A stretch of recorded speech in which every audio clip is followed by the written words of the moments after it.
Good morning. Can you hear me? My name is Clay Gloucester. I'm the interim dean of the Graduate College, and I would like to welcome each and every one of you to the illustrious North Carolina Agricultural and Technical State University. I'd like to say welcome to your new home to some students who are new to North Carolina A&T, and I'd like to say welcome back home to those students who are already familiar with the Aggie Pride.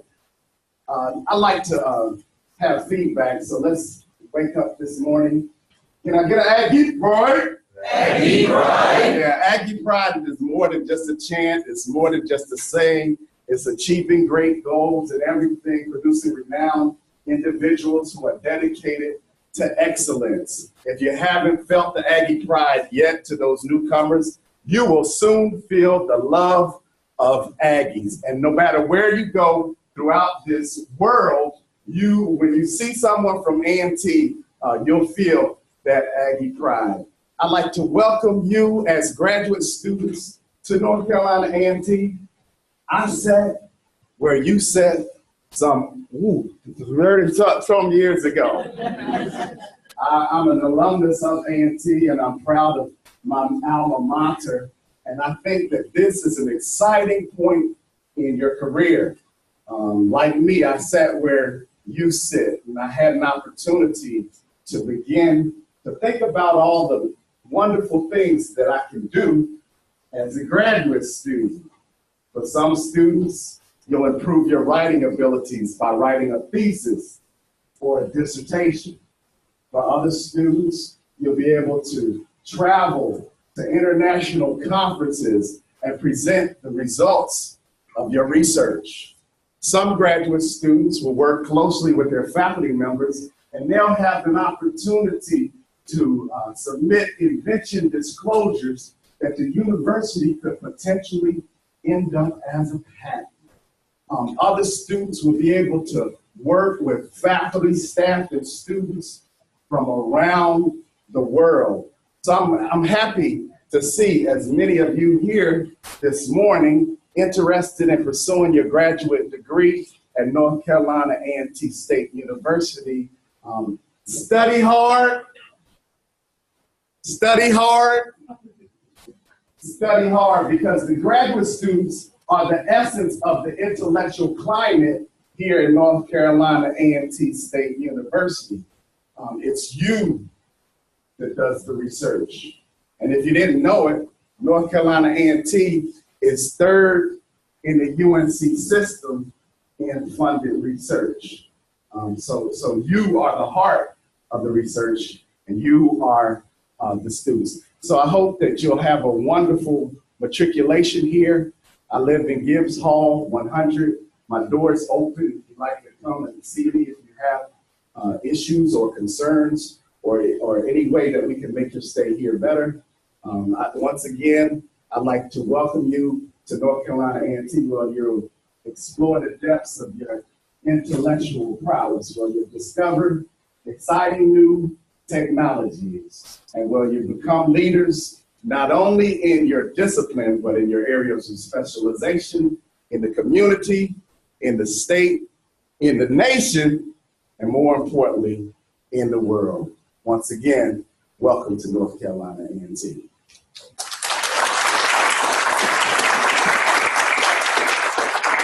I'd like to introduce to you Dr. Soren. He was the former dean of the Graduate College last year, and now he's serving in his new role. Now let him get his new title. Good morning. Good morning. My name is Sanjeev Soren, and I'm the interim vice chancellor for research and economic development. That's a really important part of the university, and I'll take a moment to introduce what we do. But before that, I just wanted to take a moment to greet you on behalf of the university. Greetings on behalf of Chancellor Martin and Provost McEwen. Are you recording this? This is going to be yet another wonderful year. We finished a record year in so many respects: enrollment, research funding, student accomplishments, both academics as well as athletics. We swept all the MEAC championships.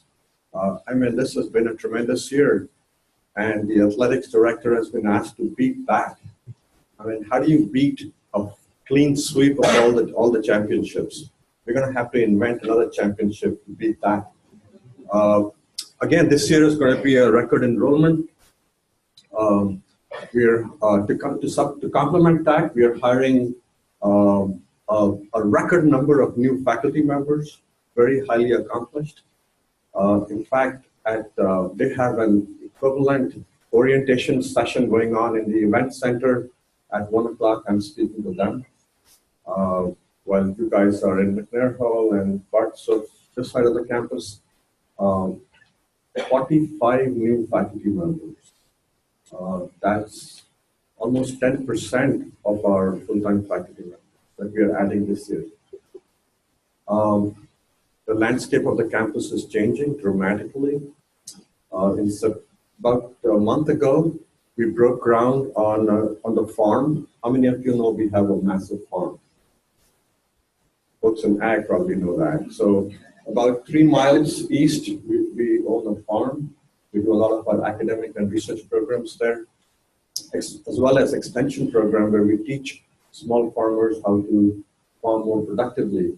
And we just broke ground on a $2 million pavilion, which will do a lot of educational outreach to farmers in general and give tremendous opportunities for students to participate in that outreach effort. And we hope to even have a farmers market there eventually, which will serve all of Greensboro. That makes a tremendous economic impact to the city and the region. This building will eventually be replaced. This building will stay here, but the College of Engineering, which is housed on this building essentially, will, on the corner of Market Street and Dudley, that old YMCA will be torn down in September. That corner will become all empty ground, and then you'll see the start of a brand new, I think, $95 million impressive building for the College of Engineering. And we'll also open the new student center that some of you or many of you must have seen as you drive around the campus. A lot of changes. So what does the Division of Research do? Well, we do a number of things. Many of them have to do with regulatory and accounting compliances and research ethics. We are the agency on the university's campus that is authorized to submit proposals to external agencies like the National Science Foundation or the National Institute of Health or the Department of Defense, or to corporate entities like Boeing for externally funded research grants. Those research grants help in many ways. Many of you are being supported on those research grants as research assistants. Those grants allow you and your faculty advisors to travel to conferences. And many of those grants actually allow us to upgrade our facilities, labs, and equipment. So some of the labs and the facilities you'll be working with were funded through those external grants. So those are extremely important, and they represent a very large proportion of the revenue that the university generates. Last year, I think Dr. Gloucester mentioned, we were third in research, and we've been in that position for many years now. We had a record year in terms of research funding, and we hope to have another record year this year. So that's a critical part, getting the research funds. And you can contribute, because especially those of you who are research assistants, you are required by law to participate in and be qualified to participate in research by undergoing specialized training. Every person who is funded in any amount on an externally funded grant must undergo research ethics training, and our office, in partnership with the Graduate College, conducts that training. So when you get an email from Assistant Dean Boyd Williams or Dr. Bixby that there is a workshop and it's oriented to the research assistants, please don't ignore it, because we want your 100% participation. And if you don't participate, we're going to come back and do it again for you. And again, we're going to keep coming after you until all of you 100% participate in all the workshop sessions. That's critical for us. Because if we don't do that, we lose our ability to get federal grants. And that's $64.5 million that we can produce. What else we do? Once we get the grant, we help the principal investigators, the professors who manage the grant, to spend the money wisely.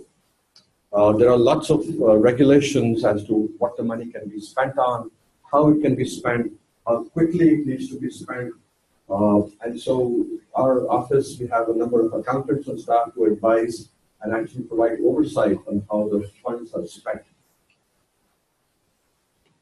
We have an Office of Research Ethics. The university's Research Integrity Officer is part of our office, and she'll be the one conducting some workshops for you, I think tomorrow, starting tomorrow and going throughout the semester. If your research involves human subjects, or if it involves animal subjects, if it involves radiation, if it involves biological samples, then all of those are subject to regulatory compliance. You have to submit to our office through your advisor the protocol that you'll be using, and we have to certify it. So if you please don't get into this. I mean, you could walk into a situation where you are handling biological substances or in a lab where there is radiation. Feel free to ask your advisor, feel free to ask your colleagues, have we received approval to do this? And if not, encourage them to seek approval. We don't do any research that requires approval of human subjects research or animal subjects research or radiation-oriented research or working with biological samples without the proper approvals. So that's very important. And our office is authorized to provide that approval on behalf of the U.S. government. We also deal with subcontracts. Sometimes we find that the grant we got requires a special expertise that we don't have, in which case we will outsource a part of the grant to some outside agency. And you may come in contact with some students who are at the University of Florida or NC State, etc., because they are subcontractors to a grant that we got, and vice versa. We could be a subcontractor on a grant that University of Florida got that you have some interaction with those students. And the most exciting thing that we do is to help you protect your intellectual property. So in the conduct of your work, whether you're doing funded research or not, you might discover something. I hope you all discover something. And that discovery might be worth protection. What I mean is either copywriting it or patenting it. And that could lead to economic benefits to you as the inventor. And if your invention results in licensing to a company, either that you may start or somebody else may start and say, hey, I like the patent that one of your students generated, and I'm going to pay the university a royalty. Then both the inventor, who could be a student or a faculty member or a team consisting of both, and the university benefit financially from that licensing. And you could also help start businesses and create new economic opportunities for the region. This morning, for those of you sitting in class, I may be smelling a bit aromatic. It's because I was in a presentation by one of our students who are a master's degree here. and she just started a business, and she's making very aromatic soaps that are completely organic and they smell wonderful. So thanks us. And she's going to actually have a storefront at the new student union. So when the union opens, you can go and visit her. I'm trying to advertise with that actually. But in any case, I just want to quickly, I know I had only 3-4 minutes, I overstayed my welcome. Once again, on behalf of the university administration, faculty and staff, and our current students, you'll hear from some of them very soon. Welcome and best of luck for a tremendous first semester and for continued success. And hope you all graduate in very short order. Best of luck.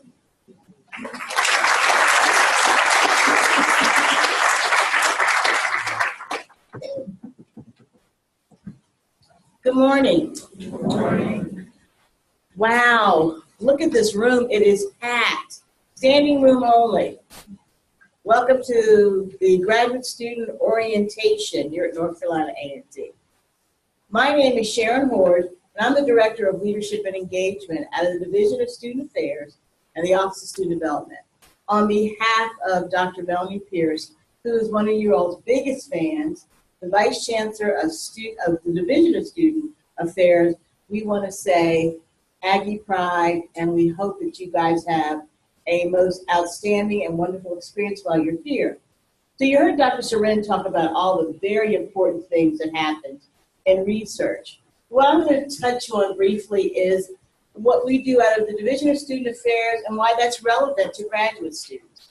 And those of you who are not that far out of undergrad, remember all the things that you did, not only in the classroom, but what you did outside the classroom. Those things are still happening and still available for graduate students. Out of the Division of Student Affairs, you have a variety of services that are provided to grad students. I think something that you guys need to pay really close attention to is the health coverage that you have. We have a wonderful health center on this campus. If you need any type of support that way, we have a fabulous career services office.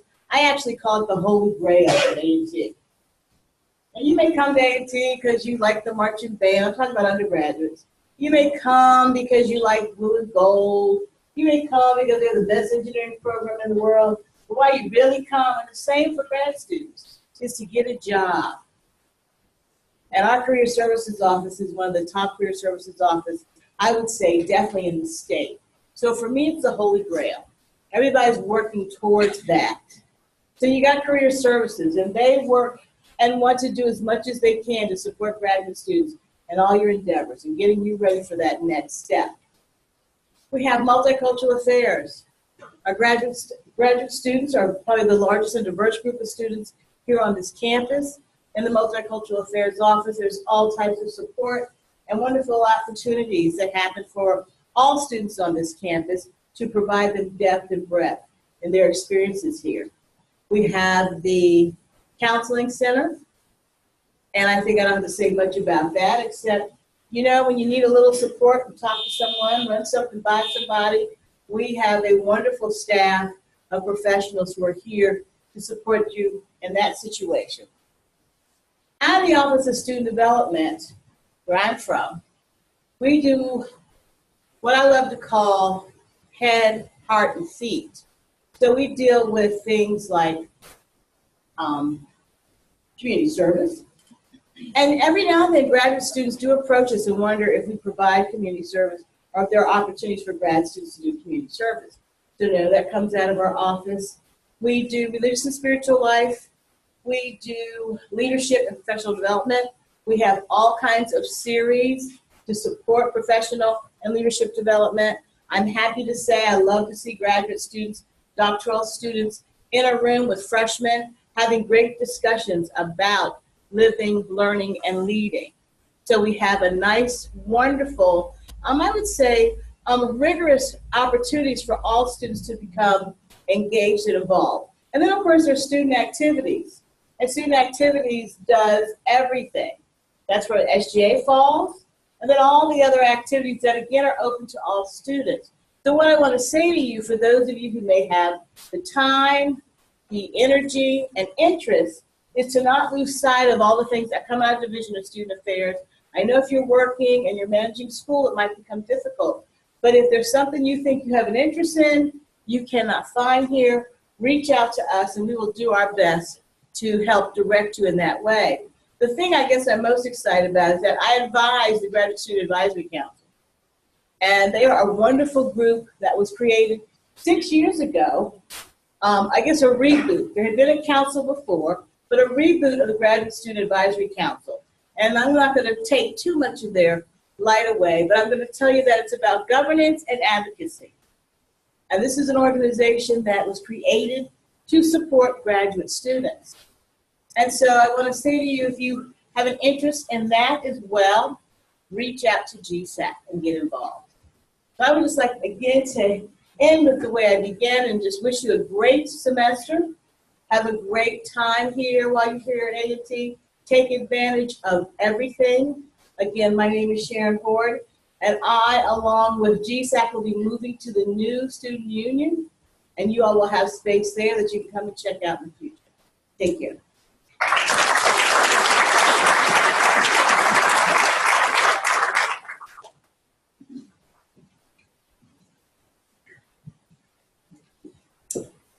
Good morning.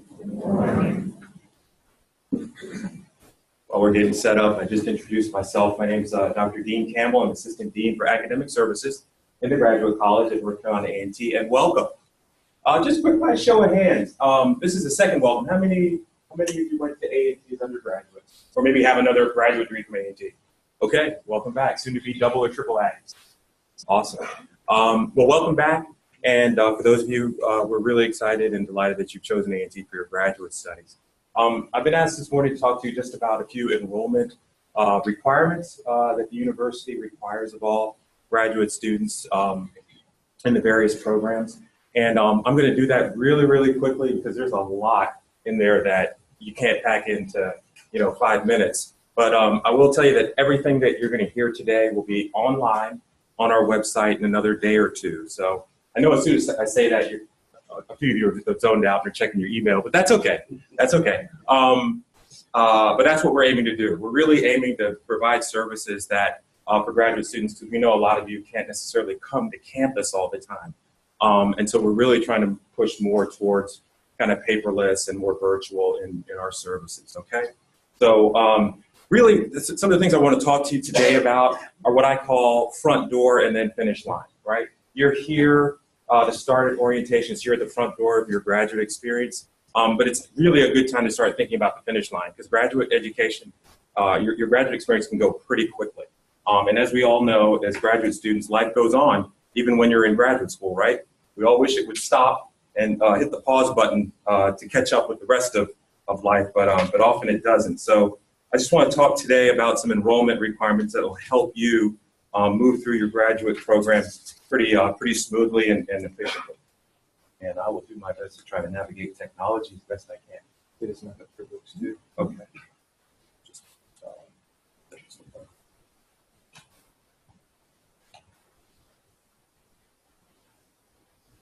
Dance here too, right? Okay. Great. Okay. You all still hear me? Okay, so I'm just going to highlight a few enrollment requirements we think will be helpful for graduate success. And I've tried to organize this by front door and by finish line. And if you remember nothing else, remember the front door and remember the finish line, because those are two requirements that can be really critical for every graduate student going through your graduate experience. Let me just talk very, very high level quickly about the graduate college. What is it? It's not actually where you're enrolled in your program. 98% of what you will interact with at the university during your graduate experience, unlike undergraduate, is going to be in your program, in your department. And that's what we do. We're here to support that, make that the best experience that it can be. But at the same time, we're here to, the graduate college is here to ensure that there are high quality of best practices and standards that will ensure that your degree holds its value when you leave here. So we do that through a number of ways, through advocacy, strategic planning, those of you that will be on assistantships or stipends, A lot of that is coordinated out of the Graduate College. You heard from Dr. Sarin about grants coming into the university. We're engaged in that, in that supporting graduate students. And so there's a lot of behind the scene things that you may not know go on, that do go on, that are important for your graduate program that the Graduate College is engaged in.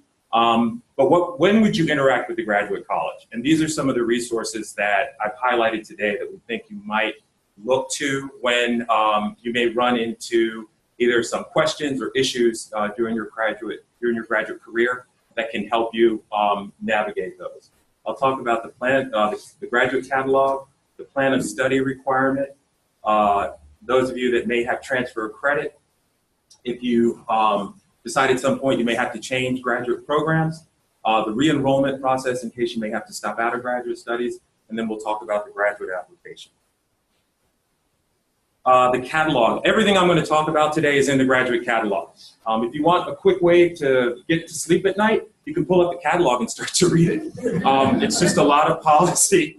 But you know, the important thing there is that it ensures that we as a university are providing equitable enforcement of standards and policies and procedures for students across different programs. So it's very critical, but it's also a very good starting point for you when you are discussing issues with your academic department, and then when you need to engage with the Graduate College, because this will be the first thing that we turn to when you have a question. And I've got a little prompt question there about the next issue, and the catalog is online at our homepage. Sorry about that. Go back. The plan of study. Every graduate student must submit a plan of study your first semester. Right? So, like I said, if you remember nothing else today, remember this one of two things. Every graduate student must submit and file a plan of study with your graduate program within your first semester. If you do not, a hold will be placed on your enrollment record, meaning it will be impossible to register for classes second semester. Okay? So, what do I do? First step, speak with your advisor. If you don't know who your advisor is, speak with your department and find out who your advisor is, and then work on the plan of study. What is it? It's just a roadmap. I got a little picture of a street there. It's a roadmap that will show what your course and non-course requirements are by semester, including core classes and electives that are required towards your graduation. The very cool thing is it should help you forecast what is your semester of graduation. That's very important because that plan of study needs to mirror what is in what I showed on the previous slide, the graduate catalog. The university's contract for what are the minimum requirements to earn a degree. Okay? When's the deadline to submit it? By the end of first semester. Okay?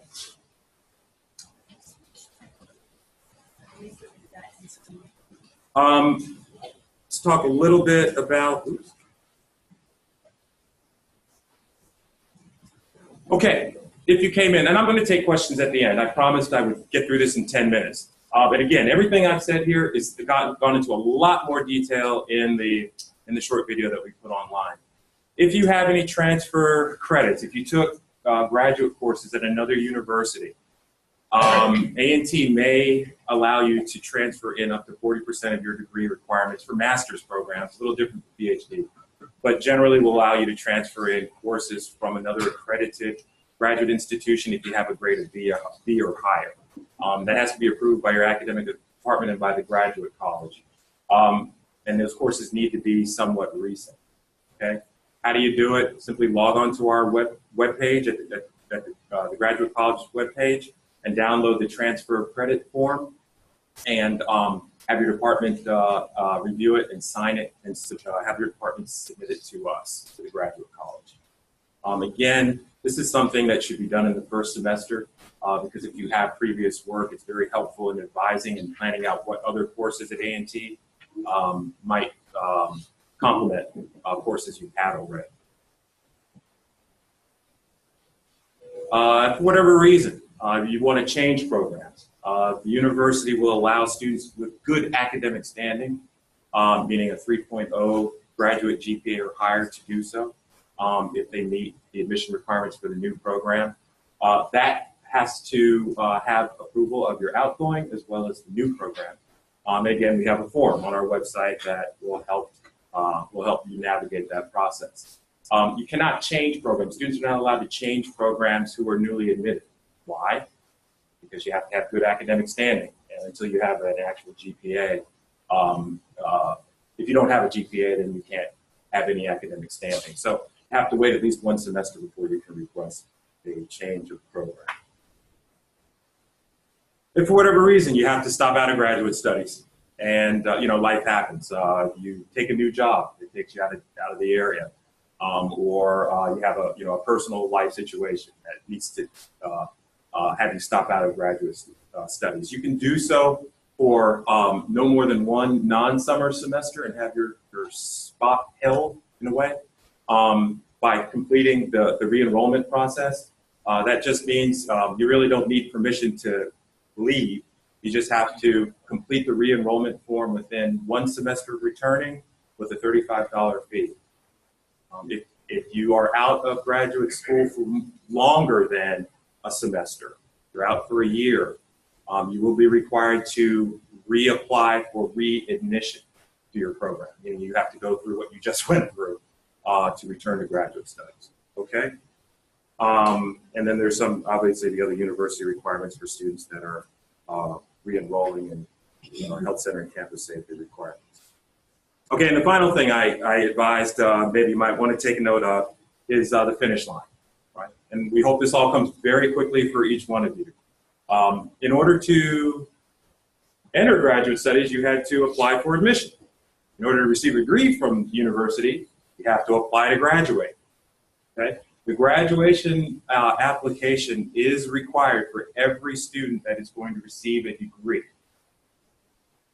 And there are two pieces to that. You have to both apply through your new Aggie Access portal. You have to apply to graduate, and you must be enrolled in the graduating semester. If you leave the university without doing those two things, you'll come back to me and say, Dr. Campbell, my transcript doesn't have a graduation date on it. And I'll say, were you enrolled that semester? No, I got a really good job. I had to leave the area. And when they asked for my transcript, I didn't have a date on it. Well, you've got to enroll in 799 because the university won't give a degree to somebody who's not enrolled. Does that make sense? Right? And we're doing that to protect the quality of your degree. So make sure you don't add on unnecessary units to your degree program by failing to do this. Okay? So again, lots more details about that on the video online, but we just wanted to help you have the best experience that you can have as you start here at the front door. Okay, if you have any other questions, we also have an FAQ on our homepage, the little red icon there, or you can call us or email us at the contact information I've put up there. Ms. Teresa Graves is one of 5 of our staff. How many folks are in MBA? Well, good to see you guys again. I think I saw you guys last week. She's your contact if you're in nanoscience and nanoengineering. How many folks here? Nano, great. She's your graduate enrollment coordinator. You can ask her any questions that you have about enrollment. We have 4 other folks, including me, who are happy to answer any questions you have about enrollment listed on our contact us page. It's really been my pleasure to speak with you a few minutes this morning. I know you might have some questions, but my time is up. But you can find me there and get to 1:20 for the rest of the day while you're on campus. I want to wish you guys a great start and a great finish. Thanks so much.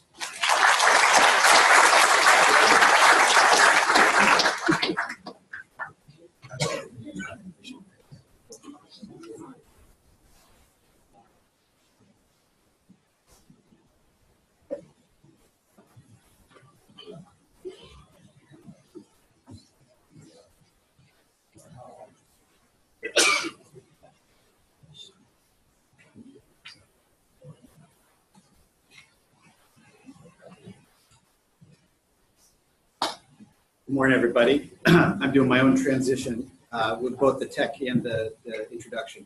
I'm Dr. Shay Bixby of the Graduate College. My title is Coordinator of Graduate Writing Services, And in that capacity, many of you will work with me again in the future if you're doing a thesis or dissertation. There'll be workshops, information related to that I'm coordinating.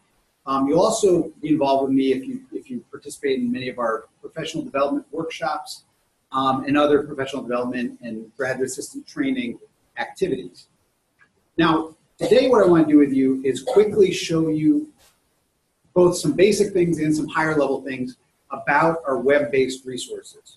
Okay, so some of this is very simple, but if you're not familiar with this, it'll help you navigate the main A&T website as well as the graduate college's website much more efficiently. And once I show you those basic kind of tools and tricks, I'm going to talk about some of the higher level professional development skills that we want you to be working on. The first thing, if you haven't done it very much, you should just explore A&T's website. You should get a sense of what's out there, where to find the resources. You're going to be hearing from a lot of people today, right? This morning, you have most of them listed in your packet. You can search for anybody by name in this search bar. If you know the area they're involved in, you can search for that area. So in other words, if you want to follow up with somebody today and you need to find their information, look for their area, look for their unit using the search bar. More specifically, I just want to point this out. If you haven't used this before, there's a quick links button that's on the top of A&T's webpage. If you click on that, it opens up a number of vital portals, including information about email, Blackboard, Aggie Access Online, which are some of your main logins that you're using, as well as the direct links to each of the schools and colleges that you might be involved in. The graduate college website is right there, and the college for each of your programs will be listed there as well. Now, to get to the graduate college's website, in case you want to just use the direct link, it is very, very simple. It's ncat.edu/TGC, the graduate college. You're going to be using that website a lot, so get to know it. That's the simple URL, ncat.edu/TGC. Now, as Dr. Campbell mentioned, many of the resources you need are going to be found right on the main page of the graduate college's website. On the left, you have the sub pages or the subfolders within the graduate college's website. So you'll find, for instance, the graduate catalog right here, that document he talked about, which is the contract that describes the requirements for students and for programs at the graduate level. Graduate catalog right there. As new students, many of you who already used the new student portal, which had information about orientation and so on, now that you're enrolled in the university, you're going to go on to use the continuing students portal. And the continuing students portal is the hub for much of our information, including forms you're going to need, financial information, including fellowship opportunities, scholarship opportunities, assistantship information, information about professional development, the thesis dissertation, how to graduate and how to complete graduation successfully, and so on. So again, start navigating these websites, play around with them, see what you find, and you're going to find a lot of really good resources, including text, video, presentations, a lot of different things to help guide you through the different pieces of your graduate student experience. All right, so that's all I wanted to say generally about the website. I also want to point out, many of you will have done this, but please don't forget to really investigate the booklet we gave you as well as the other forms in your packet this morning. Because we didn't just put things in there arbitrarily. Things that are in here should be really essential and vital to you. So to begin with, I just want to make this clear in case anybody wasn't clear. After this sit-down portion this morning, you hear from a number of presenters this morning in this room. There's going to be a resource fair up out in the registration area where you came in. And so many of the speakers you're going to hear from in a little bit are going to have a table up there, right? Following that, many of you will go on to have a program or department-specific orientation breakout session this afternoon. Some of you may have already had one last week in a couple of programs. Some of you may have one that's at a different time. But again, please do look through that long list of the program or department sessions and make sure the information there matches with what you've been told by your department. Or if there's no information given in there, make sure you do follow up with your department, right? Because they may be expecting to see you later today or at least this week. So again, double check through all that and make sure that makes sense. And at the end of this program, I'll be here and a couple other graduate college representatives will be here if you have questions about those kind of logistics. But I did want to call your attention to what's happening later in the program. We have a number of additional sections. And I wanted to again, just draw a little bit of attention to them and explain what they're there for. First, you're going to find information about graduate assistant training. I believe it'll be on your page, maybe 12. You heard a little bit earlier about the importance of graduate research assistant training from Dr. Sorin, but it's also vital that all students who have an official graduate assistantship, which can be a teaching assistantship, an academic assistantship, a research assistantship, or an administrative assistantship, all students in those categories have to complete a graduate assistant training process. And the bulk of the training is now completed online. We have a website that has extensive information about how to complete this, what the steps are, what the pieces are. So I just want to draw your attention that if you know you have an assistantship, and I do mean a contract for an assistantship through your program or through another unit or program, that's where you want to find the information. On our webpage, to look back at the screen, under the continuing students portal, you will find that graduate assistant training page right there. So the link that we're talking about here is on our continuing students page. I'll skip over this. I'll come back to this piece in a minute about core competencies. I'll come back to that one. But then we also at the end have some other additional information. We have the GSAC current executive board. You're going to hear from GSAC in a little bit, but I just want you to know that you do actually have their information right here in your program if you want to follow up with them. Regarding the graduate college, I'm going to show you where this information is also available on our webpage, but we do have the contact information for all members of the graduate college staff, including myself, Dean Gloucester, Dean Campbell, and so on. Finally, on the last couple of pages, you have a little bit of additional academic information. And I know there's a lot I'm throwing at you, but I want to make sure you see everything that's vital for your success. Aggie Alert was dealt with in orientation. You might have already seen that in the online orientation, but do read that if you're not familiar. The Aggie One card is going to be really important. It's your student ID. This talks about the location of the Aggie One card office. You can call their office to verify their hours. They should be available all this week. So on and so forth. Graduate catalog, plan of study. Those are here. If you're looking for the plan of study that Dr. Campbell spoke about, that vital thing you have to submit as your roadmap for success in your first semester, you do have a copy in your folder just for reference. You can see it and take a look at it and start to get familiar with it. To actually fill it out, you can get the electronic fillable copy through our forms page. Now again, if you just at the Graduate College's website, ncat.edu/TGC, you'll notice on the right, there are also some important links right here. You can jump right to forms. That's where you're going to find the plan of study. Or if you want to get there the full path, you first go to continuing students and then forms. That's where it's actually housed.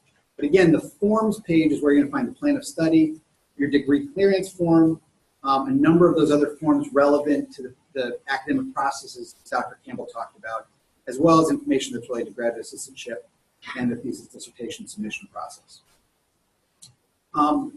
One final thing I'll point out, and then I want to talk a little bit about some big picture things.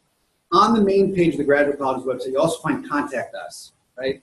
So if you need to find out something that, that comes from someone at the Graduate College, go to our contact page and make sure you're contacting the right person.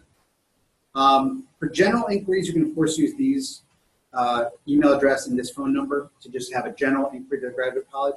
But as you move through your academic program, you're not only going to encounter the dean, Dr. Gloucester, you're going to encounter the assistant deans, Ms. Boyd-Williams, and Dr. Campbell, who spoke a moment ago. You're also going to possibly encounter Ms. Sanders, who works with assistantships. You're going to encounter myself, and I already spoke about my roles. But then you're also going to find yourself working with the graduate enrollment coordinators. And the graduate enrollment coordinators are the people who represent your college. So not just your department, but the college within which your department is housed. And so each of the graduate enrollment coordinators, Ms. Ammons, Graves, Stone, and Mr. Jones and Mr. Smith, they each represent different colleges. So you've probably been in touch with many of them already regarding admissions requirements and so on. They're the ones who actually process your admissions packet based on your college of your program. So again, if you have specific questions related to your program, they may be the person to contact. So use our website, use all the pieces. We're going to keep sending you information by email. Open our emails. Usually we have something really interesting or important, an upcoming workshop, upcoming events, opportunities, new resources. We bombard you with resources, so you do have to take a moment to actually process them. Okay, that's all I want to say for now about the layout of the website and some key resources. One point I want to make, and then I want to make the point about core competencies, but the first point I want to make is you are getting just an absolute smattering of content this morning. You're going to hear from so many different people representing so many different units. Use the program, of course, to remind yourself what we covered, but I would actually say take a moment this evening or this afternoon and try to like digest what you've learned.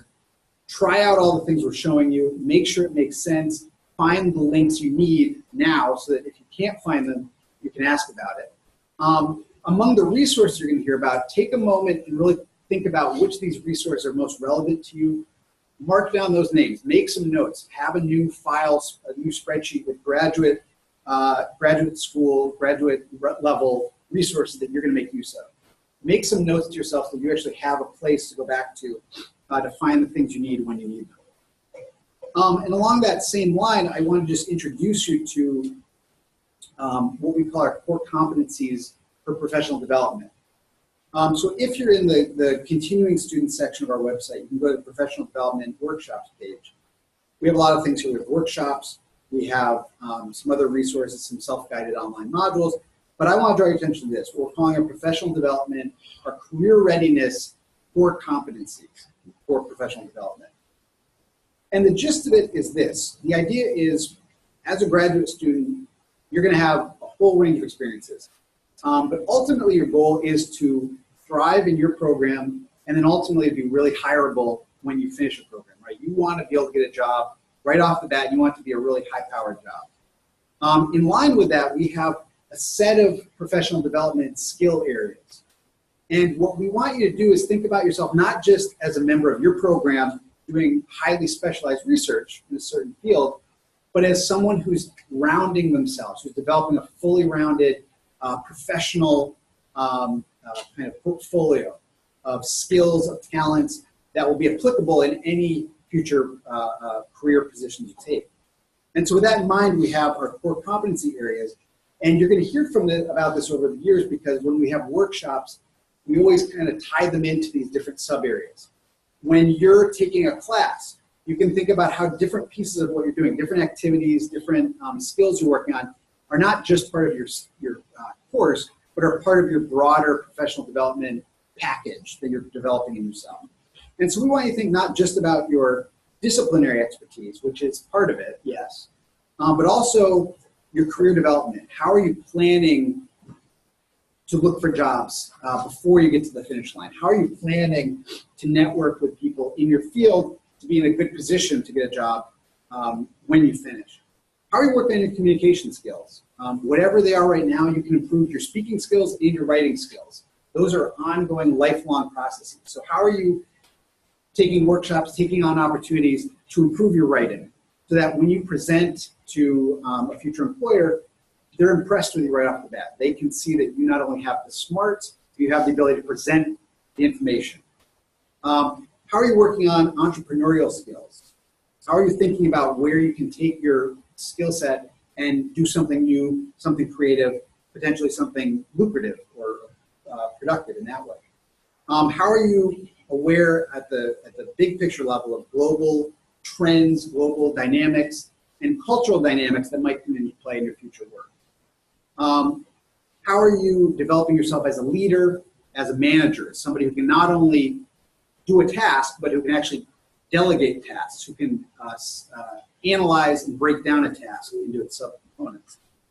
And then the final three are linked in different ways, but how are you developing yourself personally? How are you balancing your work with your life?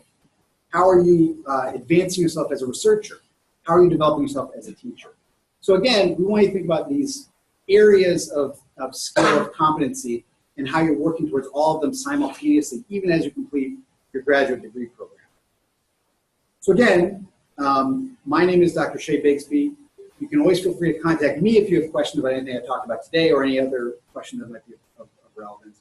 But I do want you to take advantage of the opportunities that are here before you. You're going to have so many opportunities today, this week, this month, this year, the whole time you're here at A&T. And you want to maximize those by broadening your horizons, by broadening your skill set, and getting yourself ready to complete your degree and move on to a really great career. All right, so thank you very much, and I'll leave it there.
Starts talking.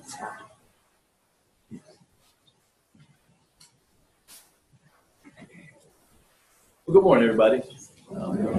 My name is Sam Richardson III. I'm the Assistant Title IX Coordinator here at North Atlanta A&T. From the slide, Linda Mangum is my boss. She's the director. And because now the employees of A&T, you fall under Title IX. You fall under students as well, but for our purposes, Title IX, we're going to talk about the employee responsibility as well as what's going to happen if you encounter type of sexual misconduct. Title IX deals with sexual misconduct. It's a broad term. The highlighted or the blue section up there gives a definition that comes from the U.S. Federal Code. So I'm assuming everybody can read, right? All right, good to go. All right, so you can read that, so I'll read it to you. Just know that that statement is what my job is 98% of the time. The 2% I do employee relations stuff dealing with their issues, but this is what I mostly deal with on campus. Sexual harassment, that concept, that term's been out there. This gives us a working definition so we can all be on the same page. And it comes into play because as we'll get to in a bit, you'll see as employees of A&T, there's called a responsible employee. So if a student tells you something, if a colleague tells you something, if your boss tells you something that falls into this category, you're required to report it. So normally the definition is, and what you're looking for is a big part of what you'll be doing. A sexual violence definition is also, you've seen these before, maybe you've heard them if you're watching those CIS TV shows, but the definition we're going to use is a little bit different than what you may go out if you're in the criminal law, if you're going to the criminal courtroom, because we're doing what's following Title IX. So although the words are a lot the same, sometimes the definitions can be a little bit different because they're tweaked a little bit sometimes by reporting standards. So sexual violence, any form of sexual harassment, and obviously is prohibited by Title IX. So in our examples at the bottom, we have rape, sexual assault, sexual battery, dating violence, domestic violence, and sexual coercion. Right, so somebody tell me, what's dating violence? You guys got it. Okay, good. That's perfect. No, nobody said anything. Nobody said anything. All right. So let me help you. Let me help you. Dating violence is when I've been dating somebody, obviously there's some sort of physical altercation. If it's of a sexual nature, right, then Title IX comes into play. If it's just a battery situation, then it may fall under a different code. But for our purposes, we're thinking about it of a sexual nature. Now, the thing that you may not know is when we talk about dating, right, the term that we're talking about. You can be dating somebody for a year, maybe 6 months, maybe 2 months, or maybe I just left the bar with them. Right? We're going to call all those things dating. Otherwise, it's going to fall in the next category, says domestic violence. Domestic violence, who knows what that is? Right, a little louder, mama, that time. All right, a little better, a little better. So domestic violence is when I'm married to somebody, if we live together in a romantic relationship, living together, not just roommates, but some type of romantic relationship, or we have a child together, even if we aren't living together anymore. And so those three categories then will fall under domestic violence. It doesn't matter if it's a male or female, 2 males, 2 females, as long as it's a romantic relationship. But what if it's 3 people? Okay, you can't have a 3-person romantic relationship? That's more murmuring. Okay, good to go. All right. I'll let you guys figure that out later. You can figure that out later. Just know that if it falls in those categories, and if one of your students, classmates, friends, peers, anybody at AT tells you that, you gotta let my office know or let higher up know. You have to get the information to one of us so we can follow through with it. This comes in the reporting here. So if a student tells you something, if a classmate tells you something, a friend, another employee, you have to let us know within 24 hours. When I say let us know, they can be letting your boss know, they can be sending me an email, they can be calling me, they can be sending me a text message. You gotta let somebody know within 24 hours. Look, it's on a Saturday. You're just out in the grocery store, you happen to see one of your students and they tell you. So can you wait till Monday when you come back to work? It's Saturday and you wait till Monday. No, it's too long. 24 hours. And what you got to remember is you don't have to do anything complex. It can be, here's the student's name, here's their email, here's their phone number, and then my office will take it from there. You don't have to do the investigation. You don't have to do any hard research. You don't have to become a criminal investigator, but we'll take care of everything. You just need to let us know what happened. And that's because of this. You are responsible employees. Anybody who's an employee of A&T in any form or fashion, federal government basically said you're a responsible employee because you're falling either A, B, or C. Number one, there's authority to take action to redress any sort of harassment. And you might, if you're teaching the lab, if you're teaching the class and students report something there, you might be the one who can directly do something. Or B, has a duty to report harassment or types of misconduct to appropriate officials. Yes, that's all of you. And then C, most importantly, is someone a student reasonably believe has authority and responsibility. Students believe anybody who works here has their responsibility and authority, and they're correct. So if you hear something, you got to say something. Questions on that? This is the most important slide. Because if you don't say something, not only could the university get in trouble, but you can get in trouble also. Right? I'd much rather where you send too much stuff my way than not enough. You're never going to bother my office by sending stuff that you go, well, I don't know, the student said this, but I'm not sure. That's okay. Tell us. We'll work it out from there. So when somebody complains or tells you something, the information over here is what I'd love you to get. The victim, the perpetrator, witness, day of the incident, all that good stuff. However, if you can't, that's okay. Name, email, phone number, some way I can get in contact with them. That's all you have to do. As long as you send that up, then you're fine. If they give you all this other information, perfect, take it, right? Then we're good to go. We'll take it, but you don't have to. So if they're reluctant, if they're kind of hesitant to share all that stuff with you, that's okay. Just get what you can and send over. Now, on the other side of sales equation, you get in contact with our office. Like I said, email, text, phone calls, in person. Who knows? Who knows where my office is? Who knows where the HR building is? All right, a few of you. Yeah. Probably not because we're way kind of off campus, but it's 1020 East Wendover. So if you happen to come by there, feel free. You can stop by and chat. We'll chat that way, or you can just send it through some sort of electronic means. Receiving complaints from individuals. I hope you know what you should do. So I want to look at the should not do side because you may be new at this, so you may not realize it. Because sometimes you see stuff on TV, you realize, oh, here's what you're supposed to do, but here's what you should not do. Let's get on the third from the bottom. Tell them everything's going to be okay, right? The student comes up to you and tells you about some sexual assault that happened over the weekend. You go, oh, it's going to be okay. Don't tell them that because it may not be, right? You put a lot of pressure on me to make it okay, and I don't want any pressure. So don't tell them that. Just say we're going to look into it. We'll do the best we can. We'll get the best result that there is, but it may not be okay. Because I was promising anything. Oh, we're going to find out who did this to you. I don't do that. We're not the police, right? That's UPD. They may not, and it may, believe it or not be true what this student's telling you. So don't make any promises. Don't tell me things will be okay. And lastly, don't touch them, right? I know some of you people are huggers, right? And so you just want to give them a hug, so like they need a hug or a pat on the back. But they usually report some type of sexual misconduct. Probably not the best time to be touching people. So keep your hands to yourself. Grievance policy, once somebody has reported some sort of sexual misconduct, whether it's you, whether it's a friend, colleague, employee, student, there's going to be a process we go through. There's going to be an investigation, so we determine if what the individuals tell us is really true. We're going to find out the facts. It's going to be an independent kind of investigation where they just bring the facts to us. And then based on that, if it's a student, there could be a conduct hearing, depending on what it is. If it's an employee, or there can be another type of process they're going to go through. But all the information is going to be reviewed from an independent standpoint, different from the investigators who collect all the facts.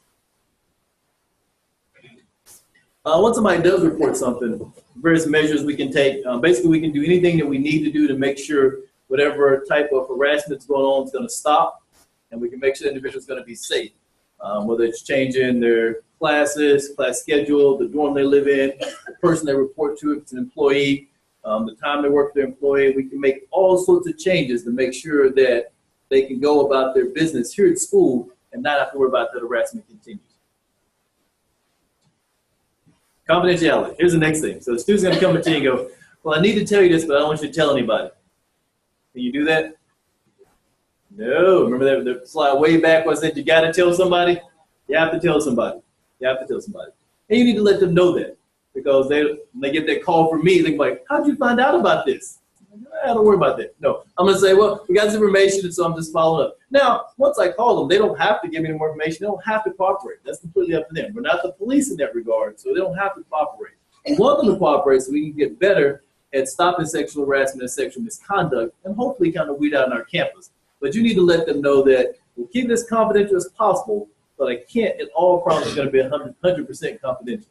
So, depending on the severity of the situation and the action, we're going to make sure that the campus is safe, that everybody's safe, and that that person who did what they did, we're going to work to kind of make sure they don't do it again. Retaliation. Well, I want to tell you, but, it's my boss. And if I tell him my boss, then he's going to make things much worse for me. We're going to let that happen? Yeah, we're probably, no. We're not going to let that happen. In fact, they're much better off by telling us, because then we're probably going to be watching their boss a little bit closer. Right? If they don't tell us, we don't know what's going on, we can't step in and help them alleviate that situation. So if they express some concerns about some sort of retaliation because it's a professor, because it's their boss, because it's a roommate, because it's a suite mate, let them know that by telling us, it's actually going to put them in a much better situation, because we're going to be watching the situation a whole lot closer at that point. There's our contact information. Once again, website. I'm there at the bottom. Linda's at the top. She likes you to call her more than call me, so no, I'm just kidding. She probably wants you to call me more than her. But you can call either one of us, and we'll be happy to help you out any way we can.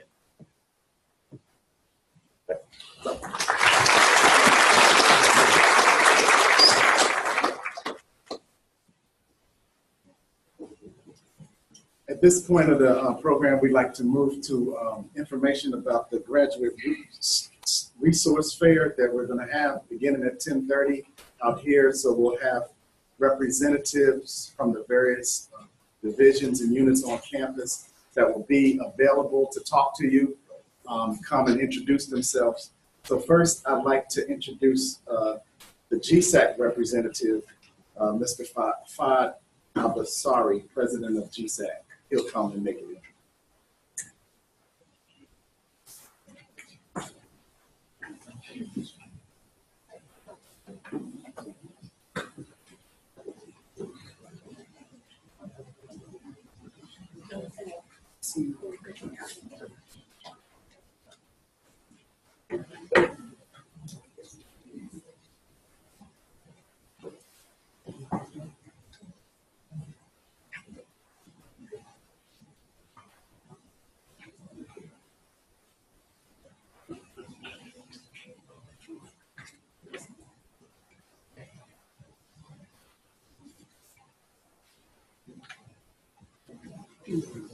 Good morning, everyone. My name is Fahd Abasari. I'm the president of GSAC. I would like to welcome you all, and I hope you have a great journey here at A&T. Before we start briefly talking about GSAC, I want to give you 3 advice as a student. My major is civil engineering, So the first advice for you guys is to choose advisor as soon as possible. The second one is you have to have your plan of study ready and checked and reviewed by your advisor. The third one is that you should attend conference and seminars because grad school is only space for learning, practicing, and achieving, but also it's important to rehearse for future professional performance through conference and seminars. So I will have Stephanie talk about the psychology. Good morning, everyone. My name is Stephanie Azubike. I'm a third-year PhD student in the Energy and Environmental Systems program. I bring you greetings from the Graduate Student Advisory Council. The top of the presentation, you can see our mission and our last year's highlights. Last year, we hosted a welcome luncheon for new students. We also awarded 10 mini grants, which I was a recipient of, and initiated the advocacy campaign program, which you will get a handout during the resource fair outside in the lobby. So please stop by our table. For this year, we plan to host another cookout on Monday, the 20th. Please put this down in your calendar. Monday, 20th of August in the library. More details outside in the lobby. We're going to launch our new graduate student lounge, which I think will be beautiful. We're also going to award mini grants, so look out for emails, sponsor 3-minute thesis. We try to offer conference support for graduate students, as well as organizing graduate and professional seminars. So please keep in touch. Your email is your #1 form of communication with us, so look out for your emails. Do not send them to your junk folder, please. Also, we're looking for college reps to represent each college, so if you're interested, please meet me in the lobby on our DSAC table.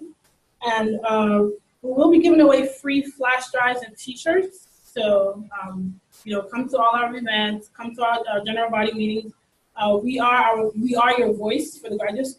We are your liaison between you and the graduate school. So make sure you stay in touch with GSAC, attend our events, and let us know if you have any. Let us know if you have any problems or any questions.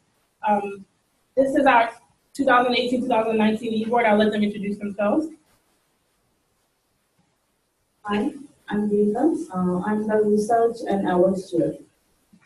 Edward Asansi, Vice President, Research and External Affairs. Hi, I'm Shubro. I'm a guest and production industrial assistant PhD student, and I'm the chair for the professional and social events. Hi everyone, my name is Brina Hudani. I don't have a card, but I'm a second year PhD student in mechanical engineering, and I'm the chair for finance.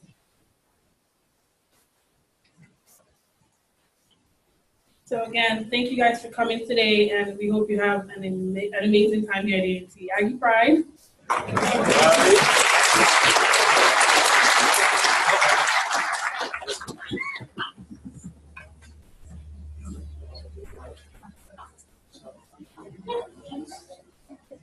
Next we'll have campus enterprises, and I won't have to come up here hopefully each time between, and everybody will just follow the program. A representative from campus enterprise.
morning.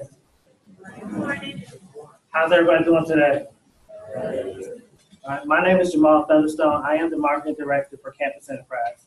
So today, briefly, I will talk about Campus Enterprise. It is a lot of information that I'll be going over, but I will be here at the resource fair if you have any more questions.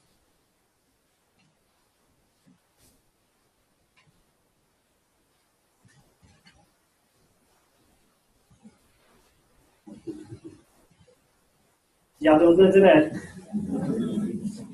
So, what is Campus Enterprise? Campus Enterprise is a big department here on our campus that houses many services here on our campus community to service you all. What are some of those services that we have under our umbrella? It's our Aggie One card, ticket office, dining services, the C-store, parking and transportation services, laundry services, bookstore, vending, and the mail services. So briefly, again, I'm going to go through each of the services that we offer. First one is our Aggie One card. Your Aggie One card is pretty much your passport around campus. It's your identification card. It gives you access to certain buildings on campus, gives you access to your meal plans, access to a book voucher, parking voucher, and if you're living on campus, laundry and vending services. You can pick up your Aggie One card today from the Aggie Dome. The Aggie Dome is shaped like an acorn building. It's across from the construction of the new student center. We got next is our Aggie Dining. Aggie Dining, that is where that service all our food retail locations here on our campus. Some of the food retail locations that we have here on our campus is Chick-fil-A, Starbucks, McAllister's, Simply To Go, Aggie Wings, Pizza Hut, and then when the new student center is ready and to be open, we'll have new food eateries inside the new student center. Meal plans. If you're living on campus, you have until the first day of class to pick your meal plan, but if not, we do have other options of meal plans for our commuters. With those meal plans, you have flex dollars and dining dollars.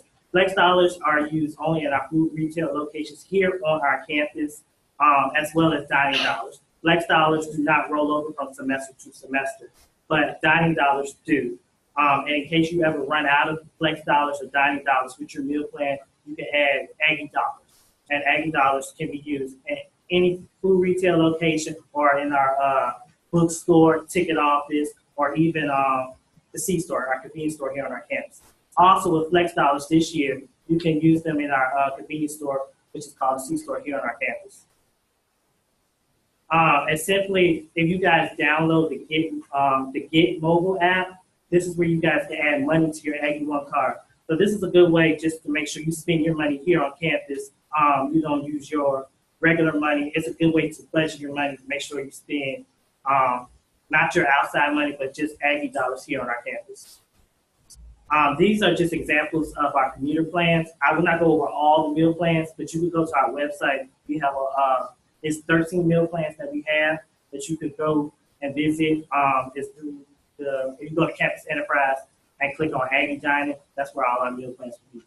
And these are just examples of the commuter meal plans. You have a 25 block, which is 25 meals per semester, and $200 in dining dollars. Again, dining dollars you can use in all the food retail locations here on our campus. Then we have the 50 block, the Go Plan 500, and Go Plan 1000. Next we have, which is our favorite that everyone loves, is our parking and transportation services. You must have a valid parking pass to park on this campus. If you do not, you will get ticketed.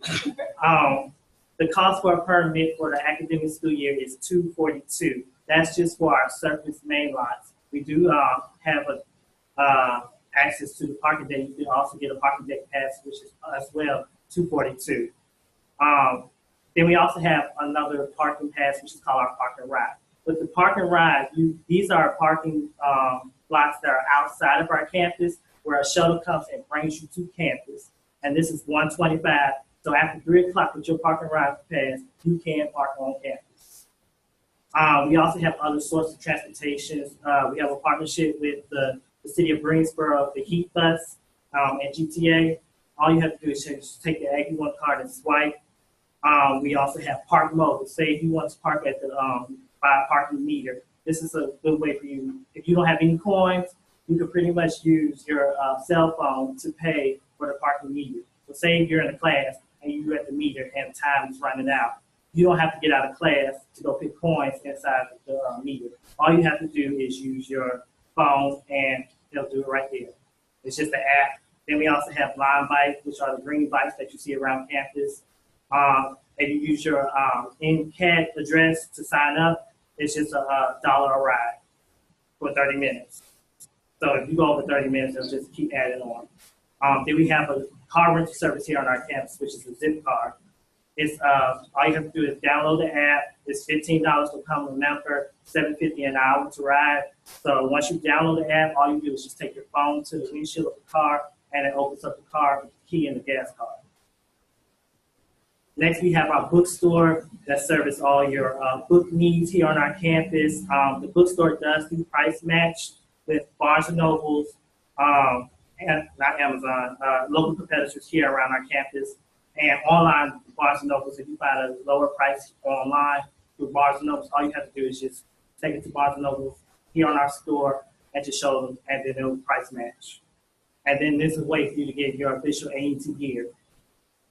Next, we have the mail center that handles all your mail service needs here on our campus. It's located at Brown Hall at the basement. So once you go to Brown Hall, you just go down a set of stairs, and that's where the mail center is. We have our ticket office that handles all your ticket needs from athletic, cultural events, on-campus events. Also, if you guys want to purchase your homecoming tickets for the game, you can do so now at www.ncantaggies.com. Next, we have our convenience store, which is the Aggie store here on our campus. This is where you get like a snack in between classes. And if you're living on campus, maybe you need a comb, toothbrush, you never know. It's your convenience here on our campus. And it's located also at the acorn-shaped building, which is the Aggie Dome. Next, we also handle vending machines and laundry services. Just a note, if you guys use the vending machines here on our campus, just note that when you swipe, it goes back to scholarship. And that will be the end of my presentation. Any questions? I know it's kind of fast. Yes. Where is the Aggie Dome? The Aggie Dome, I have a map to show you guys afterwards, but it's the right across the street from where the new student center is being built. And I will end the rest of my presentation. Thank you.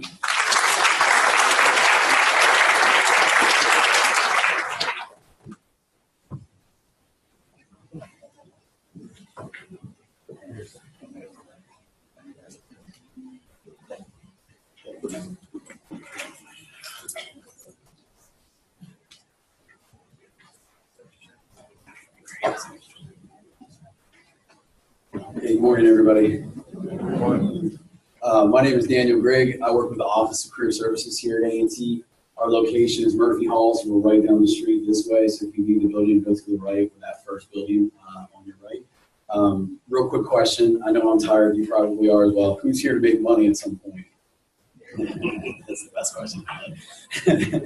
That's what we do in the Office of Career Services. Our job is to partner with your faculty members, to partner with other organizations here on campus, to make sure that you're prepared to enter the workforce when the time comes to get your degree. I tell undergraduate, I tell graduate, it works for all of us, whether you're a PhD seeking student, PhD candidate, or you're a freshman here at A&T in undergrad. You could be the best in your class, you can have the best research, you could be the best in your eyes and your classmates' eyes. When you get in that interview, if you're not able to communicate that skill set to an employer, you spend a whole lot of time and a whole lot of money, and you're not getting the return on that investment. So our job in career services in a nutshell, part of what we do on my side of the house is career counseling. So when you come to us, you have a big interview, we'll mock interview you. We'll make sure using the job description of what you're going to interview for the next day, we'll break down the questions, we'll help you prepare. So when you get to that interview, there'll be less surprise questions. You'll be able to communicate that skill set you've worked really hard and paid really hard for to acquire. Resumes and CVs also apply to this group. Let us know. You should never, for any reason, not have a good, strong resume or a good, strong CV if you happen to fall into that category. our walk-in hours for resume reviews begin on September 24th. September 24th all the way to the end of the semester, which I think is November 29th, and then the happy time of finals come that following week. We'll help you guys with your resumes. We do them in the morning and the afternoon. We take appointments. I will be out at the resource fair when you guys are done in this session. I have my business cards to make appointments. I also have a sheet so that you guys can log on to what we call Aggie Week. All jobs that are presented to our office are going to be put on this database called Aggie Week. And we do that for a reason. We want to make sure that everyone has an equal opportunity to apply for a position. So if an employer calls us and says, we want the best and the brightest in your master's school counseling program, we say, we appreciate that, but we're going to ask you and require you to put that on Aggie Link so that all of our students, which we believe are the best and brightest, can apply for this position. So you're not on Aggie Link, you don't have a resume or a CV uploaded in Aggie Link, you've got about 3,000 employers that use it annually that are looking at resumes, and they're looking at your classmate's resume and not yours because you're not in the system. Anyone looking for a graduate assistant position, in order to find one, you have to have the sheet that I'll give you at the resource fair on the way out. All graduate assistant positions are also posted on Aggie Week. So any on-campus jobs are on that system as well. A couple of key important dates. If you're broke like Dan Grigg is here, again, that's my name, and you need a professional attire for our upcoming career fair. Our career fair, by the way, is going to be September 12th. Career fair is the largest career fair in the state of North Carolina, arguably the biggest in the Southeast. Meaning for one single institution, last year we had 220 employers. This year we're looking at 200 plus, and we're thinking about adding some additional space. So, and if you don't have professional attire, we have an event on September 9th called Suit Up. And what it is you go to JCPenney over here at the mall in Greensboro, and if you come in and there's a suit that's already 40% off, with the coupon that you get as an A&T student, you'll get additional 40% off that cost so that you can purchase a suit. Guys, I work here. Again, I'm broke, and I'll be purchasing some suits, so I look professional. Again, that date is, I get it. If you're a Panthers fan like I am, you will miss the game. It is September 9th. Don't worry, Dallas will lose. On September 9th, it's a Sunday from 6:30 to 9:30. Guys, once we get your emails downloaded from the registrar's office, we'll send them. Everyone will have access to my card at the resource fair. So if you're interested in any of this material, get my card, send me an email, and I'll get you the registration link so you can sign up. Other important points, we have an employee relations office run by our director, Cynthia Downey. Okay, she does an amazing job. She got 40 of the top 50, 500 Fortune 500 companies on our campus last year recruiting you. So take advantage of what we provide. We'll bring them to you. Our job in career counseling, we'll make sure that you're ready for them when we do get them here for you. Any questions about what we do? I know I have to keep you 3 minutes. Thank you, guys. Good luck in school.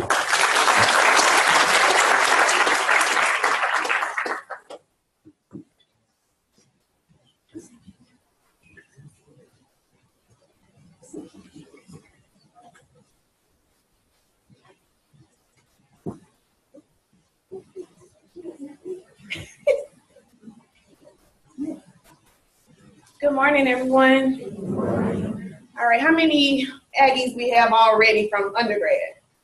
Okay, all right. What about the new Aggies? Okay, awesome. All right, so welcome to you all. My name is Colleen Mcgrath. I am one of the counselors at Counseling Services, and I'm going to just talk for a few minutes about the services we have to offer. Okay. So first, we have personal counseling. Anybody can tell me what personal counseling may be, what that may entail?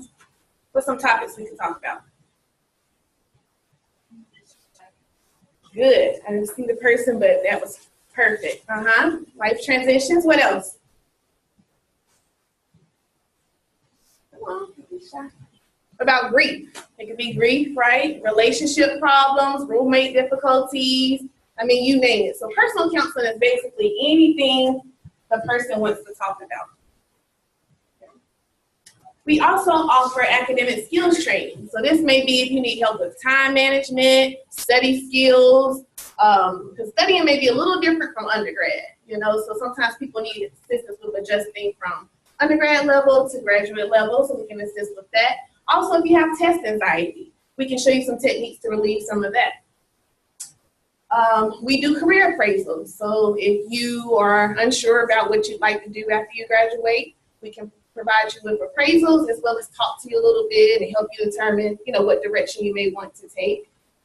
We do testing. So this could be learning disability testing as well as ADHD. We work hand in hand with Veterans and Disability Support Services. So if it is determined that you may have a learning disability or ADHD, it is possible that you can get accommodations through their office, and I know you'll be speaking, she'll be speaking a little later about that.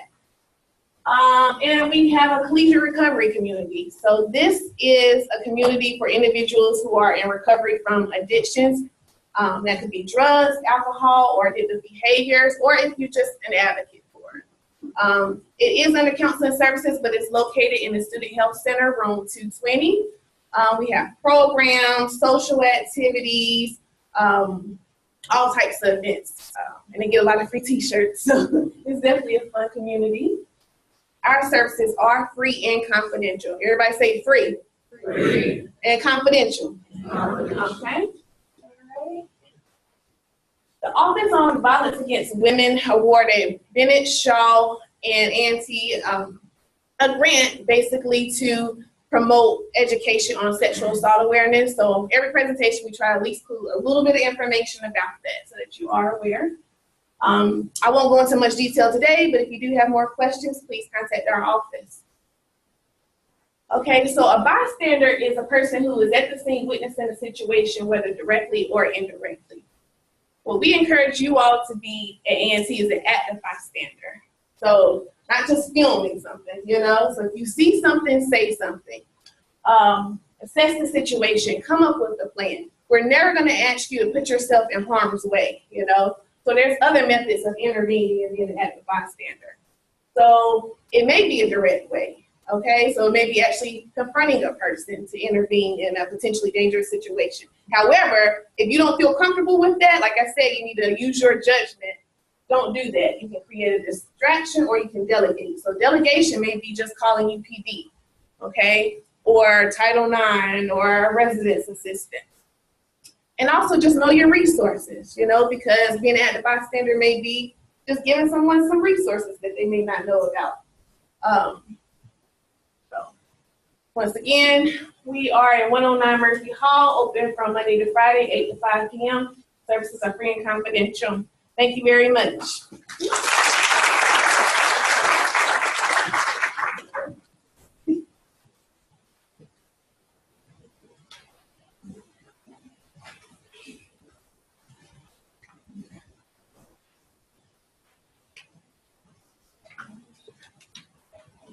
Good morning. Good morning. My name is Daryl Hairston, Academic Program Coordinator in the University Honors Program.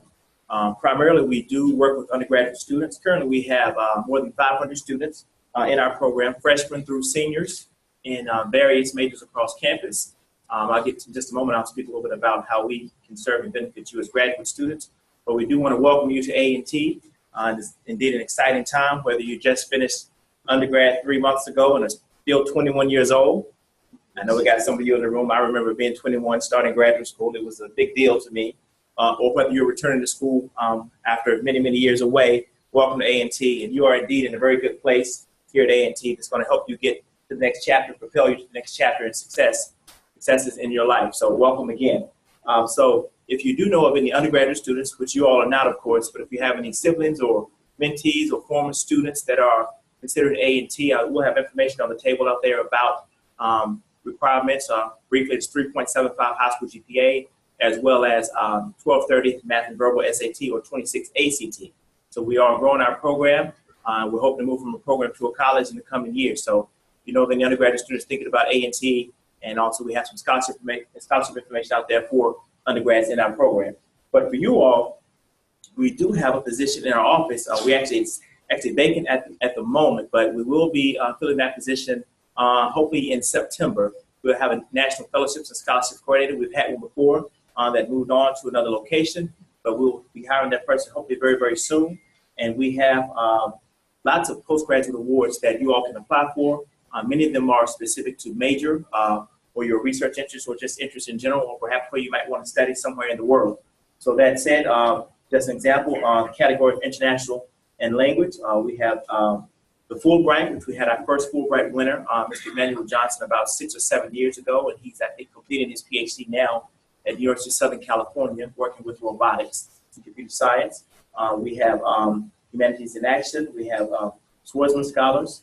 We have scholarships that are specific to the UK. We want to study in Scotland or England. The Rhodes, which we have not had a winner yet. Our chancellor's really pushing for us to get our first winner, Rhodes winner, really, really soon. So we hope that maybe one of you, we've had winners in Marshall, Mitchell Scholarship, as well as the Gates Cambridge Scholarship. There are categories: Public Service and Leadership Awards, Knight Hennessy, we've had a winner in that category, Truman Scholarship, Rotary Peace Scholarships, and many, many more. I will have this form out on the table for you if you're interested in some of those. And then the last category, STEM Awards. So we've had winners, of course, over the years in GEM Fellowship, Smart Scholarship, Department of Energy, and many, many more. So those are some of the examples of scholarships that you can apply for based on your research interests and your majors, your fields in general.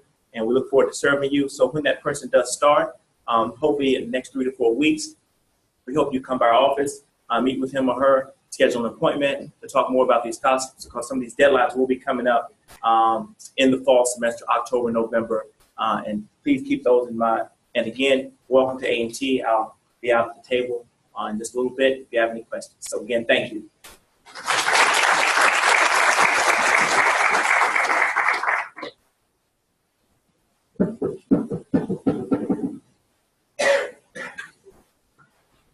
My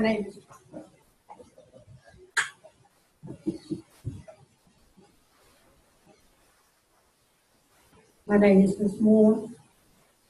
Welcome to A&T. I'm here from the library. For those of you that were here in your undergraduate years, I look forward to seeing you again. On the 20th, the Graduate Student Association is sponsoring an event from 5 to 7, and where we will go into more detail about the databases that can help you and search strategies. I want to remind you that the library opens on Sundays at 1, and we're open for 24 hours all the way up until 8 o'clock on Friday. And then our hours on Saturday are 10 to 7. If you come after midnight, you're going to need to swipe your Aggie One card to get in. Starting this semester, you will need your Aggie One card to print. There is no charge, but you have to swipe. Our catalog is web-based, and of course, you can always come to the library, but you can also, of course, access it from home or wherever you may be. The library offers individualized research consultations. You can call or email to make an appointment. If there are some materials that you need to check out for graduate students, the term would be for the semester. We also offer EndNote software, which is bibliographic software to help you maintain your sources, and also to help you with your bibliography. I've got to go real fast. Here are the hours that I discussed.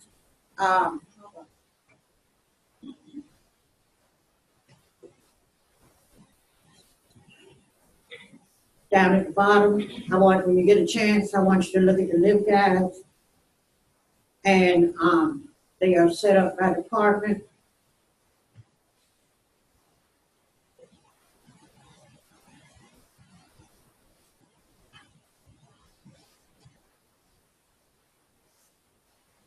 And also, you gotta look at them.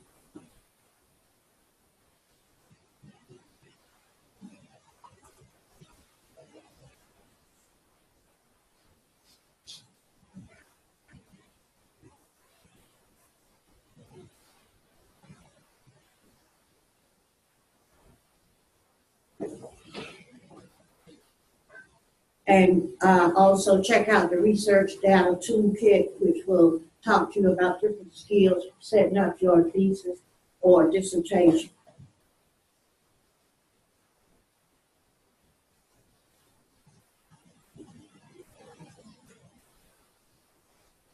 I don't believe we have our workshop scheduled up yet, but we do offer different workshops that you may find helpful for your career here in graduate school. Other services that we offer, of course, are in a library loan.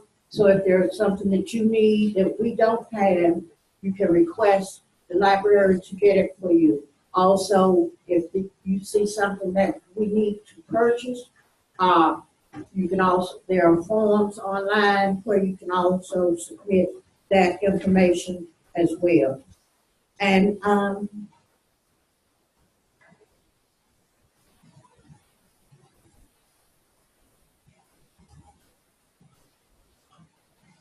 we're here to support you. I wish you the best of luck, and I look forward to seeing you on the 20th.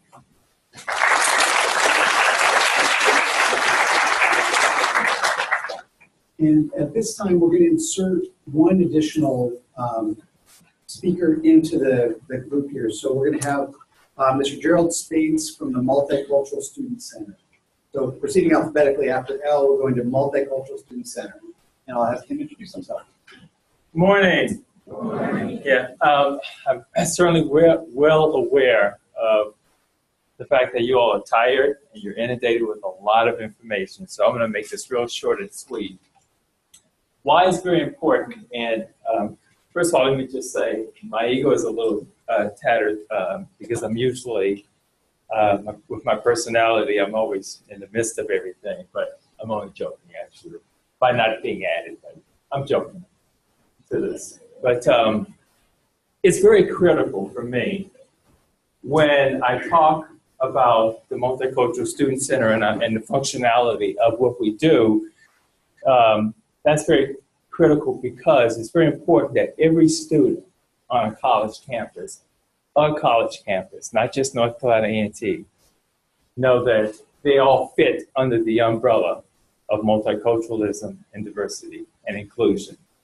My office is here to provide support services for all students, regardless of your race, your culture, nationality, religious affiliation, sexual orientation, regardless. My office provides support here.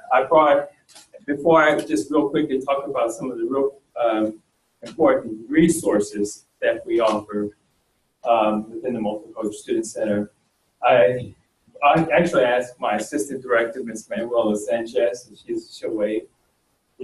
Yeah, and I'm really crazy because this is a new function for her, and I'm really excited because she's absolutely great. And I'm in the process of hiring an office manager and moving. Currently, I'm located in Murphy Hall and on the second floor, so I have to have my office packed up before the end of the month to move into the new student center. So I'm a crazy man right now. So, but also in saying that, I have with me our group of student leaders who really help my office to help students because, and this is, okay, this is really important that even as graduate students, you understand that all the services that are for undergraduate students are here for you too. So if you're interested in getting involved in the resources that you are going to see at my resource table, 90% of those services are free for students. I say 90 because, like, for example, this past summer, I took a group of students to Berlin, Germany. That wasn't necessarily free out of my office, but the other stuff that comes out of my office, if it's an open house, I love to feed students, so students love to eat. All that stuff is free, but I also have one of my ambassadors. I have about 30 plus student ambassadors, Wade Jellen. This is what they look like when they're working with me at the resource table. So they're here to support you and serve you, and to assist you, with your needs and how to find and navigate, especially if you're new to North Carolina A&T. If you get a chance to pass my table, please feel free to pick up a diversity calendar.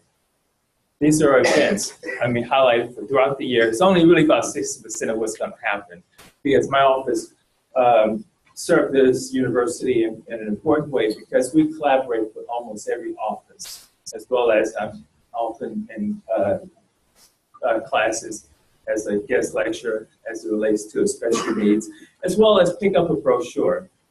The new updated and edited version is in the midst right now. But we also offer within the center not only mentoring opportunities, career services, getting you connected, and career exploration. But also, if you are interested, some of you all need money. I don't have money now, let me clarify that. But I've done the homework for you to create what I call I call it diversity scholarship packet, which every student in here could probably find something that they can, that may benefit you. I've done all the homework for you. Only thing you have to do is go through it to see what fits you based on your major, where you're from, your gender, your religion, whatever the case may be. So those services are here for you. So, and you can get that information. I didn't bring copies of that, but what I have done is send that information out to students, because I really want the transition of all students, regardless if you're a freshman or graduate student, to be a fulfilling one. And so I work hard over the summer months to make sure that students, have all those resources and some of the tools they need to be successful while they're here. So I'm here to support you. I'm outside, and if you sign your name and give us your email address, I will send that scholarship packet. We have the calendars, but send it if you don't pick one up. But any activity that we're involved in throughout the year, you don't have to ask. I'll send it to you, have it sent to your email. So definitely stay connected. And if you don't do anything, or remember anything, remember, always check your A&T email, because that's how the university is going to communicate with you. So I'm not going to ask if there's any questions. I think we're already beyond the time. And so, but I'm here, I'll be at the resource table to assist you with some of my student leaders, and I'm excited to meet you. And again, you're here at an exciting time for the year with the new student union being open. Thank you.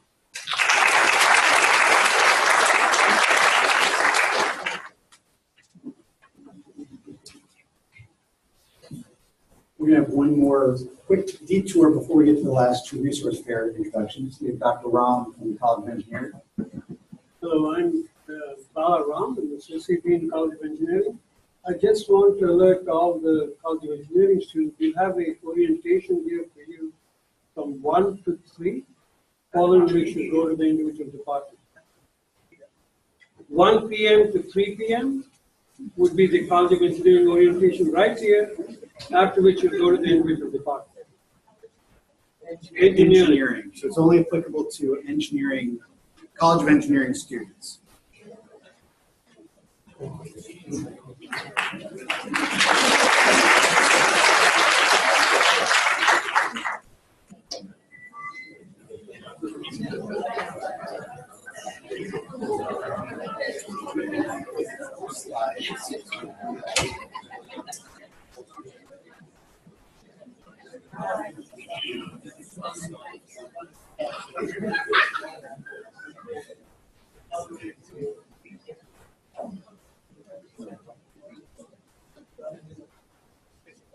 All right, good morning. First, welcome to Aggie-Land for all of our new and returning students. My name is Jasmine Cobb. I'm one of the health educators from the Student Health Center. I also have our business building manager with us, Ms. Aisha Allen, if she can raise her hand. We are here representing the Student Health Center. We also have a table out in the lobby hallway area. Just a few quick things that you will need to know. Our Student Health Center is located at 112 North Benbow Road. So if you have seen the big blue gym with all the glass in front of it, we're directly across the street from those folks. Okay, so we have 4 full-time and 3 part-time clinicians, 3 registered nurses, and 5 certified medical assistants and 30 additional staff, which services the Student Health Center for any of your health needs. If you have any pre-existing conditions, you want to give us your medical records, and we can be your doctor's office, you can set appointments, you can do walk-ins to visit the student health center, anything that you need. We also have a pharmacy. So if you would like to get your prescriptions filled, you can visit our pharmacy. We also have over-the-counter medications. If you're on campus and you can't get off between classes, you can stop by and grab some of those.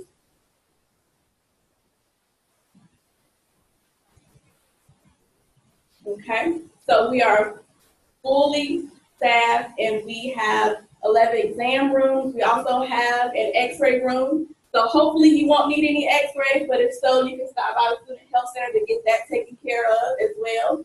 We have massage therapy and acupuncture in the building as well on the upper level. Immunizations. So here is listed a few of the immunizations that you'll need, or all of the immunizations that you'll need in your medical records. We also have them listed on a form that we have on our table if you would like to stop by and take that away. In the essence of time, I won't go through all of those. But if you have not done so already, you can load your medical records using what you see in the red for username, the first portion of your A&T email, which hopefully you have already, and the password is the first 4 of your email and the last 4 of your banner number. And you'll follow the instructions to load those items, and I believe we have some instructions on the table outside as well. Insurance to be served is required. We offer student insurance, and you'll see the price listed there. We have instructions on how you can waive your insurance if you have your own, or how you can opt into the Student Blue insurance plan.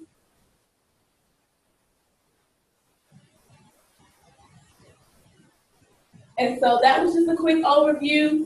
We have instructions for everything that you need to know listed on our table for your immunizations, medical records, as well as student insurance. So please make sure you stop by to get those very important instructions and things that you need to know. Thank you.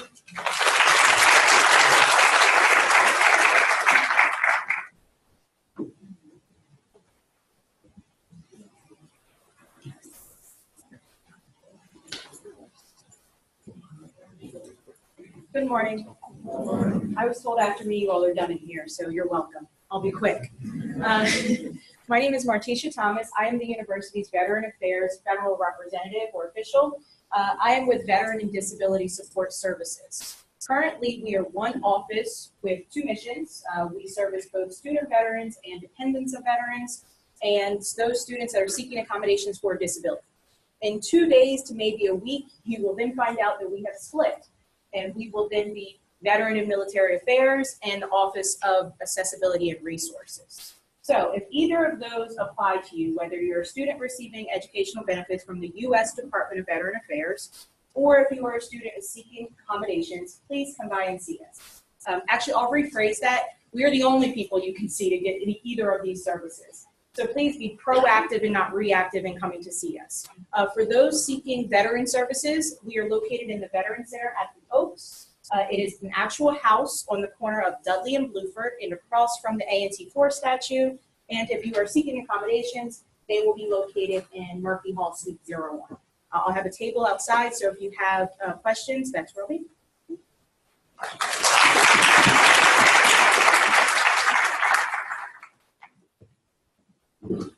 Thank you so much for your patience. Let's give all our presenters another round of applause. Today was really packed with a lot of information for you. I'd just like to thank, before we leave, our staff at the Graduate College. Let's give them a round of applause. Also thank Ms. Lillian Sandala. Sodexo, she donated the tablecloths today. Let's give her a round of applause. I'd like to thank Ms. Sharon Ford, who is one of our presenters from GSAC. They actually helped with the tables today. Give them a round of applause if you will. I'd like to also thank Mr. Carter Bing, who's our technical support. He did a wonderful job today and helping us today. Give him a round of applause. And finally, give yourself a round of applause because you're now graduate students. Let's attend the Graduate Resource Fair outside. And don't forget that you have to go to your particular college orientation this afternoon. Thanks.